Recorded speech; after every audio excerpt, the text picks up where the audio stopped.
Hey everybody, welcome back to another Flosstube video. I am still working on this quilt and I do not think I will have it done in time for my husband for Christmas, but let me show you the progress so far. And I would show you a wide shot, but you wouldn't be able to really see the stitching. And that's what I'm going to be talking about today. I'm pretty much letting the quilt decide. I don't have a pattern.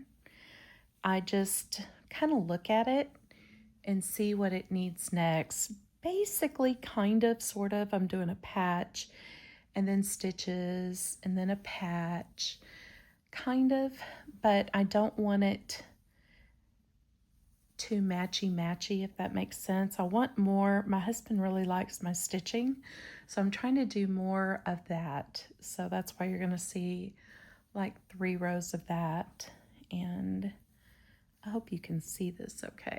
But yeah, this is kind of some dashes, vertical dashes, and then I've got horizontal, whatever those are, and waves, and what I call a baseball stitch here, which it's not, but yeah, I think my husband loves baseball, so that's kind of what I'm doing. So, and then I've got, you've seen this, so pretty much I'll show you the whole thing later once I'm finished, but here's a real big area of just crosses and lots of dashes, things like that, snowflakes, all sorts of things, hashtags. And see, I didn't want everything even. I just wanted to just kind of go with the flow and kind of let the quilt tell me what it wants. So I'm doing a whole bunch of Cantha, Boro, and Sashiko stitching. So I kind of, because I love all 3, that's kind of the direction where I'm going. So this time I'm doing like little equal signs, or little, yeah, I guess you call them little equal signs, because they're not hashtags, but that's all I can think of how to name these. So that is what I'm doing here. I'm going to fill this section here. Oh, and this is also what I did. This is more of a Boro look. This right here is where it's stitched and then it kind of goes off the quilt. So instead of stitching this down like this, okay, stitching the edges down, I went off the patch in different links here. So almost like it's been repaired. This right here, I did some weaving, lots of weaving, and I wanted vertical. So I was going to do just this, but that was boring to me. So I just did 3 different kinds of vertical stitching, and I really love how that turned out. And so, yeah, so this is what I'm doing next, and I may put some white seed stitching in between. That's what I'm thinking that this really needs, and it'll help tying this together. So really all I do is I kind of, I don't really plan this. I stop and think about it for a while and kind of see what it needs. I will look up online different Canva, that's a program I use. Look up Cantha, Boro, Sashiko stitches, and I kind of get inspiration from there and think, ooh, that one right there, this pattern right here would be really good in this area. So if I run out of ideas, I do that. And I could go up and repeat certain areas, but I don't want to do that. I want to do something different to give this quilt a lot of interest. So, and if you're new here, This is a quilt that I am doing for my husband, and I just pre-purchased this already handmade blanket, and see, it's already handmade, and it's 6 layers of muslin, and you can find these on Amazon. So that's what I'm doing instead of finding quilting and backing and all that other stuff. I didn't want to mess with all that. So this is a great way if you want to just stitch and not worry about the backing fabric or the cutting your fat quarters into shapes to make a quilt. You just kind of go with it. And even with this here, I just sprayed the edges. I didn't even want to applique or turn in under the edges. I wanted this very, very relaxed, very simple. I don't want it structured, and so that's kind of how I dreamed this up, if that makes sense. And I found the inspiration from an anthropology quilt, and I will, hopefully if I remember, I will insert the picture next. And it's just seed stitching basically, and I kind of got that idea, but I knew I didn't want to do just seed stitching. I wanted to do all these different, because I love sashiko, I love boro, I love cantha, and I really just wanted to do kind of my own thing to where this is like a one of a kind type deal.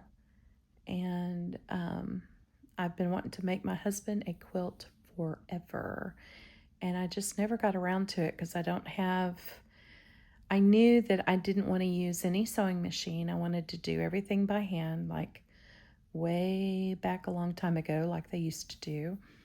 I wanted everything really handmade, and I knew that that would take me forever if I did a regular quilt and all that. So I came up with this idea. I thought, when I saw that anthropology quilt, I thought, why couldn't I do something like that instead of spending the $400 or whatever that was? I could do that myself. And it's very, very simple because there's no rules. And that's what I like about this. There's no rules. See, I'm just stitching everywhere. You just kind of fill it in and fill where it needs and see where it goes. And if you don't like it, you can take it out real quick and start all over again. And that's what I love doing. So that is how this quilt is born. And I'm almost finished with it. This has taken me about a month to do. I don't work on it a whole bunch. I work on it here on film and in my shorts and stuff, all my short films or videos, whatever you want to call it. But, and then I'll work on it at night, like if my husband wants to watch either a basketball game or a football game for a team that I don't really care for, I'll just bring out my quilt and I'll sit in there with him and quilt. So he knows about this. He knows that he's getting this. He just knows I was going to have it for Christmas, and I just don't see that happening because tomorrow's Christmas Eve, but by the time you see this, Christmas will be over. So, and that's basically all I do. And then I really love how the back is turning out. I think I like the back just as much. So I will show you the back real quick as I finish this thread. And while I'm here, I'll just show you how I finish that. But the back is turning out very cool. And obviously it doesn't have any patches, but it just has stitching, and I love that. So, see, this turned out really cool. But for the back, and see, that's all you see. I just kind of do, what I do is like a little knot. Didn't leave myself a lot of thread here. But I usually don't like knots to show. So I'll do a little tiny knot here, and then I run my needle in between. Now remember, this is like 6 layers, but you can do it in between whatever patch or batting. And then I just do it that way. I kind of stick it under there to where it kind of looks like a stitch rather than a knot. So, and that way you don't have all these little loose tails sticking up. And then I pull this just a little bit and let that hide under the fabric. So that's how I do that. So I will finish this little patch area and get back with you. Oh, one more thing as I'm working on this. I also start, I should have showed that, but I also start, and I did this on another video. I think it was last Friday's Flosstube, of how I start my stitching. So I just knot the end of the thread and then pretend that's a knot, okay? And then I just start like this. And what I do is I pull it, well, I go under, okay? How do I describe this? I go, like I'll start like this, pretend that's the knot. Let's start this over here. And then I will go in between the fabric because I don't want it showing on the other side. And I'll go like this. And then what I'll do is I will, again, let's pretend that's a knot. I'll pull it all the way through. And sometimes it leaves like a bigger hole because this is gauze. And then I just kind of stab it and then start working. So, and then the knot gets hidden underneath the fabric here, in between the layers. So just like I stopped it is basically how I start it. So I wanted to show you that real quick. And I mean, if you use a dark fabric and you have a light colored muslin, you can kind of see it, but it's not too bad. Again, I don't want this perfect. And see, as I transfer to find another place to stitch, I go in between my fabric. So this is exactly like what you do in sashiko. If you want a real pretty back or a different pattern on the back, you want to do that. Go in between the layers, and I have videos on that as well. But see, I kind of wiggle it just to make sure it doesn't show on the back. And that's all there is to it. But like I said, let me finish this section and then I'll show you the next one. Okay, here's the second part, and I decided to go ahead and add some white stitching because I've got some white stitching here and here, and I really want this to pop, and I haven't done anything like this yet on the quilt. I sort of did. I did some couch stitching, but I didn't really do anything like this. So I'm trying to decide. I don't want to do French knots because this is going to be used a lot, and I don't want those to come unraveled, and I don't want to have to tack them down. So what I may do is not crosses. See, this is where I'm telling you nothing's really planned. May do seed stitching. I'm not sure it will show up though with this white. I could do hashtags. Well, let's just see. Let's just see what looks good. Oh, and I thought I would keep this knot. This knot says the only thing about muslin is you get a lot of pulls, but those could be clipped. So I wanted to show you this knot so I could show you how I hide it. I just barely pull like that. And then I just kind of take the end and tack it down with my needle. But I'm trying to decide what I want to do. I didn't want it that big. I might just make just like little lines. Let's just do that. And then if they need, I know, I'll do stars. Let's do stars. And that way I can see if just the cross part would be enough. But I don't want to really, like I said, I don't want repeats on every little thing. Let's see what that looks like. Yeah, it's going to need to be a star. And this way, it'll kind of give that more rounded look, I guess. Does that make sense? Like if you did an invisible line, it'd be like a circle. Like a French knot would be something round, another round stitch. Let's see. See, I don't know if those are going to stay unless I tack it down. And then, let's see. Okay. So when I end my thread, I kind of have to go, instead of going all the way down, I have to go in between the fabric and start an area for my next star.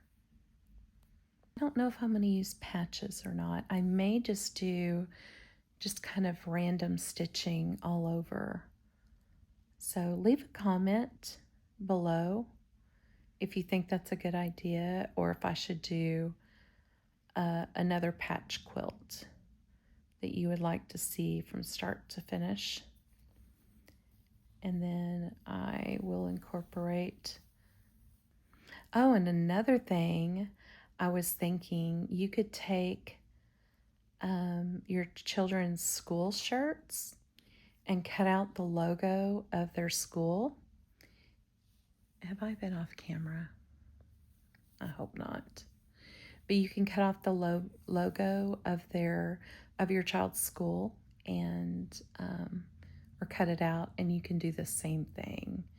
And that way you can make a quilt out of all their old memories, or band uniforms or whatever. And that way you don't have to keep the whole uniform. You can just keep a sample of it. Okay. So yeah, but I mean, if you take your children's school shirts or uniforms or whatever and just cut out the logo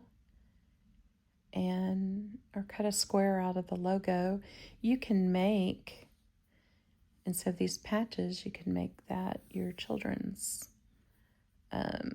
like a gift for a wedding gift or whatever, or graduation gift. I think that would be so cute. And it'd be simple to do if you have the heart to cut up their shirts. But if you don't have room for them. So I saved all my kids' school shirts because I always wanted to do a quilt out of them. Somebody gave me that idea a long time ago, but I don't want to do like the normal quilting where you get batting and you have to have a backing. And again, I'm repeating myself, but you get the picture. And since I'm doing all of this by hand, I want it to be fairly more simple. And I'm not doing pretty little stars. I'm just kind of doing, I guess, like what a little kid would do. But I'm wanting this, I don't want this to look machine made, this quilt. I want it to look handmade. So, and I don't want a bunch of stars. I just want random stars. So, I mean, I could make everything all even and all that, but this quilt isn't even. It's not one of those kind of quilts. And that's what I love about this quilt, is that I have the freedom to kind of do what I think it needs. Kind of like decorating, you know, you'll fluff up everything until you like it, or move things until you like it, or even a recipe.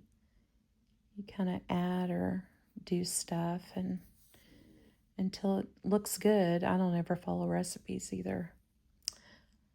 I follow rules, but just not in sewing and recipes, I guess. Unless it's a really good recipe that I want to copy, like I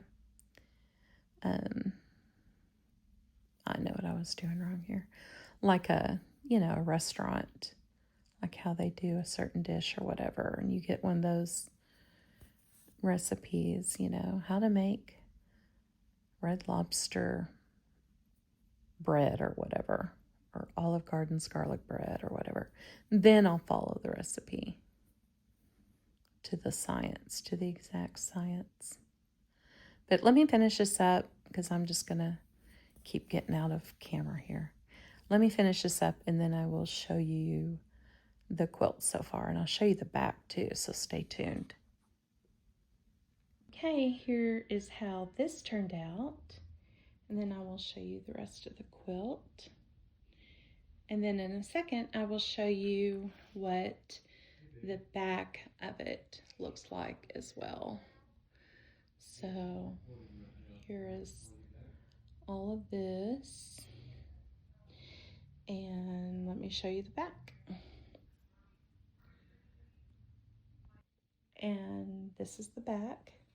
And see if you get it really, like I said, in between the layers and everything, keep your knots and stuff in between the layers, you get this real pretty backing.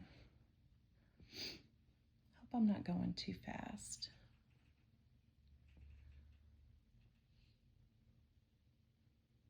But that way, no matter how your quilt is laying on your lap, it's pretty either way. Thanks for watching.